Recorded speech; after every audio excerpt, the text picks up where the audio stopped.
Un truc qui me fait chier, c'est de voir toutes les vidéos motivation qui fleurissent sur internet. Je veux dire, j'aime bien le concept de faire des exercices qui impressionnent devant la caméra, voire même simplement le plaisir de faire une vidéo un peu travaillée.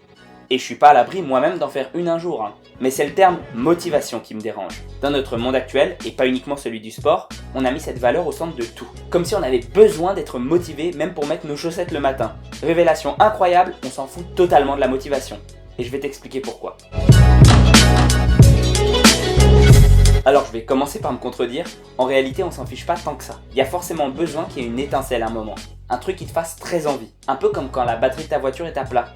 Il faut forcément quelqu'un pour t'aider, pour te remettre un peu de jus. Ça peut venir d'à peu près n'importe où. Mais comme cette chaîne concerne principalement les sportifs, on va dire que t'as vu les Jeux Olympiques. Ou alors un héros de film d'action super musculeux. Voire même quelqu'un qui a simplement un bon physique dans la rue ou dans un magazine. Ça t'a donné une base, une envie. Et maintenant ça y est, t'es motivé, t'as envie de te mettre au sport. À partir de ce moment-là, t'as plus besoin d'autres motivations. Tu as un objectif, que ce soit de devenir le meilleur possible dans ta discipline ou simplement d'avoir un physique qui te convient. Et ton but, c'est de l'obtenir. Pour tout le reste, les vidéos de motivation, ce sera désormais inutile. Parce qu'à chaque fois que tu vas aller t'entraîner, peu importe ce que tu fais, il faut que tu gardes à l'esprit ton cap. Pour reprendre l'exemple de la voiture, regarder des vidéos de motivation à chaque fois que tu en manques pour aller à l'entraînement, ce serait comme avoir à redémarrer tous les 5 km avec l'aide de quelqu'un.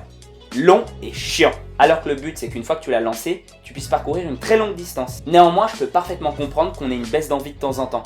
Et c'est pour ça que je vais te donner quelques techniques pour que tu sois sûr d'arriver à bon port. Vise le plus haut possible, mais sois conscient que tu n'y arriveras pas forcément. On a tous eu envie d'un truc absolument irréalisable, genre un jet privé ou même partir dans l'espace. On peut même travailler très dur pour y arriver. Mais il y a un truc qu'on nous dit pas forcément, c'est que le facteur chance a une importance. Pour le sport, c'est pareil. Il faut travailler dur, mais ne pas se démotiver si jamais on n'arrive pas forcément au résultat qu'on voulait. Il y a une part de génétique dont tu as hérité, et dont malheureusement tu ne pourras pas te défaire. Il y a un certain équilibre à respecter.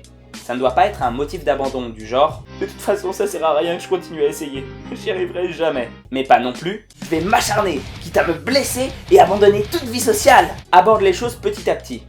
Rien ne sert de courir, il faut partir à point comme dirait l'autre. Plutôt que de chercher tout de suite à atteindre ton gros objectif, divise-le en plusieurs plus petits. En gardant dans un coin de ta tête ton but ultime. Ainsi tu vas avoir de la satisfaction à monter chaque marche.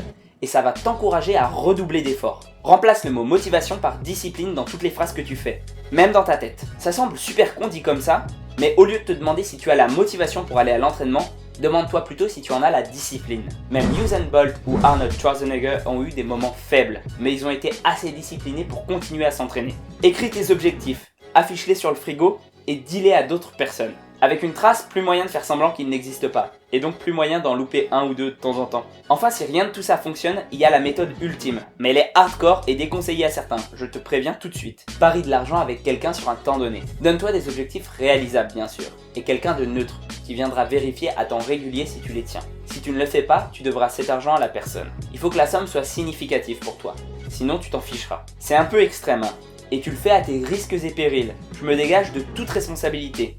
Donc si t'es pas majeur, le fais pas. Mais avec cette épée de Damoclès au-dessus de ton crâne, t'inquiète pas, tu vas te dépasser. Bon alors, à partir de maintenant, je compte sur toi pour ne plus te gaver de vidéos de motivation tout en mangeant des chips devant ton PC, mais plutôt à aller t'entraîner pour réaliser tes objectifs. Que ce soit pour dépasser tes limites ou simplement ta santé. Et sur ce, prends soin de toi et à la prochaine.